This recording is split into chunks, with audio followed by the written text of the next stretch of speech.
السلام عليكم ورحمة الله وبركاته. بسم الله، الحمد لله، والصلاة والسلام على رسول الله. أما بعد، قال الله تعالى في سورة البقرة: الذين ينقضون عهد الله من بعد ميثاقه ويقطعون ما أمر الله به أن يوصل ويفسدون في الأرض أولئك هم الخاسرون. Ce verset a pour sens ceux qui rompent le pacte avec Allah et qui coupent les liens qu'Allah a ordonné de maintenir et corrompent sur terre, alors voici les perdants. قال الشيخ السعدي: وصف الفاسقين فقال الذين ينقضون عهد الله من بعد ميثاقه. هذا يعم العهد الذي بينهم وبينه والذي بينهم وبين عباده الذي أكده عليهم بالمواثيق الثقيلة والإلزامات، فلا يبالون بتلك المواثيق بل ينقضونها ويتركون أوامره ويرتكبون نواهيه وينقضون العهود التي بينهم وبين الخلق ويقطعون ما أمر الله بها أن يوصل.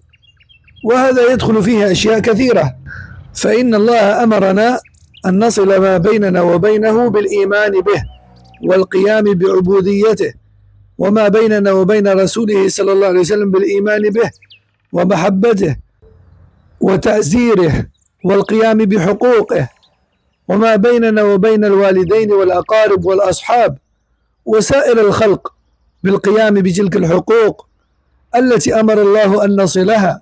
فأما المؤمنون فوصلوا ما أمر الله به أن يوصل من هذه الحقوق وقاموا بها أتم القيام، وأما الفاسقون فقطعوها ونبذوها وراء ظهورهم معتاضين عنها بالفسق والقطيعة والعمل بالمعاصي وهو الإفساد في الأرض. فأولئك من هذه صفته هم الخاسرون في الدنيا والآخرة، فحصر الخسارة فيهم لأن خسرانهم عام في كل أحوالهم، ليس لهم نوع من الربح، لأن كل عمل صالح شرطه الإيمان، فمن لا إيمان له لا عمل له، وهذا الخسار هو خسار الكفر. وأما الخسار الذي قد يكون كفرا وقد يكون معصية وقد يكون تفريطا في ترك مستحب المذكور في قوله تعالى: إن الإنسان لفي خسر، فهذا عام لكل مخلوق إلا من اتصف بالإيمان والعمل الصالح والتواصي بالحق والتواصي بالصبر وحقيقة فوات الخير الذي كان العبد بصدد تحصيله وهو تحت إمكانه. Donc dans ce verset numéro 27 de l'Baqarah, Allah subhanahu wa ta'ala décrit les pervers al-fasiqin, c'est-à-dire les grands désobéissants, en disant: الذين ينقضون عهد الله من بعد ميثاقه. Ce sont ceux qui rompent leur engagement avec Allah après avoir pactisé et s'être engagé. Et ça englobe le pacte entre eux et Allah, ainsi que celui entre eux et les serviteurs d'Allah, que ce soit par des engagements lourds ou des obligations fermes. Et ces gens-là n'accordent aucune importance à ces engagements. Ils les rompent, ils délaissent les ordres d'Allah, ils commettent ses interdits et rompent aussi les pactes qu'ils ont avec les créatures. Ensuite il dit: وَيَقْطَعُونَ مَا أَمَرَ اللَّهُ بِهِ أَن يُوصَلْ. Ils interrompent les liens qu'Allah a ordonné de maintenir. Et ça comprend beaucoup de choses. En effet, Allah nous a ordonné d'établir et de préserver les liens entre nous et lui à travers la foi et l'accomplissement de l'adoration, entre nous et son messager sallallahu alayhi wa sallam, à travers la foi en lui, l'amour, la considération et l'accomplissement de ses droits, les liens entre nous et nos parents, nos proches, nos amis et l'ensemble des gens, par l'accomplissement des droits qu'Allah a ordonné de respecter.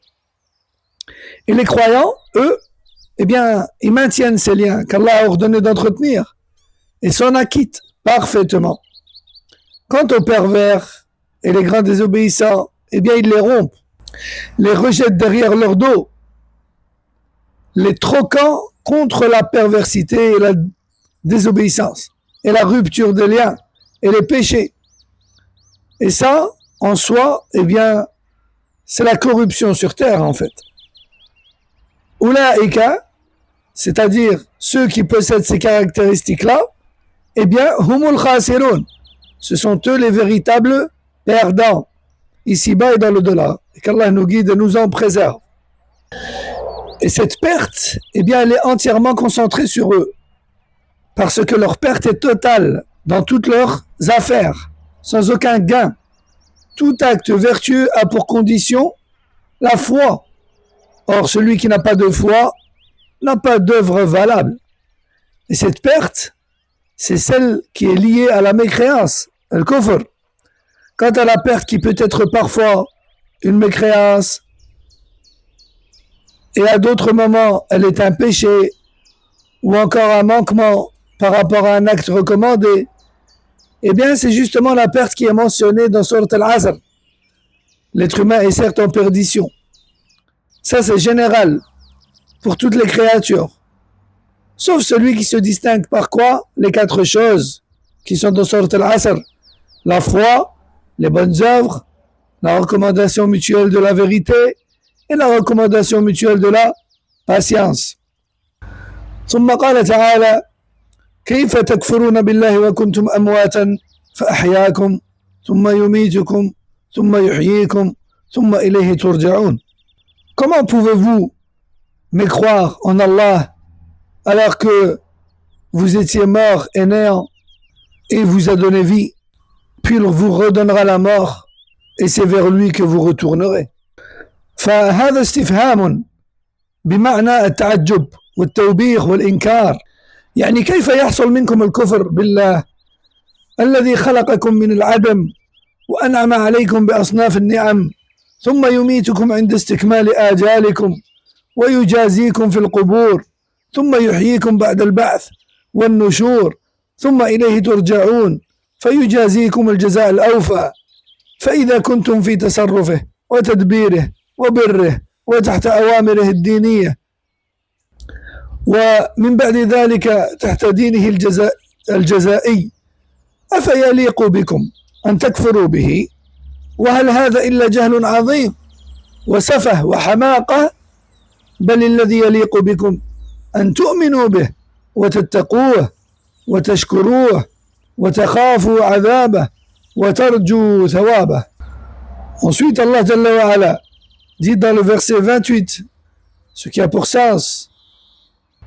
Donc je répète, comment pouvez-vous mécroire en Allah alors que vous étiez mort et il vous a donné la vie, puis il vous fera mourir de nouveau, ensuite il vous redonnera la vie, puis c'est à lui que vous serez ramenés. Donc Cheikh Saadi nous dit, il s'agit d'une interrogation qui exprime l'étonnement et la condamnation. Autrement dit, comment est-ce que vous pouvez tomber dans la mécréance envers Allah alors qu'il vous a créé à partir du néant, alors qu'il vous a comblé de toutes sortes de bienfaits, alors qu'il vous fait mourir à l'issue de vos vies, alors qu'il vous châtiera dans vos tombes ou vous récompensera, alors qu'il vous ressuscitera après le jour de la résurrection, alors qu'il vous ramènera à lui pour être rétribué. Comment après avoir su tout cela et en avoir eu la certitude, vous pouvez le rejeter?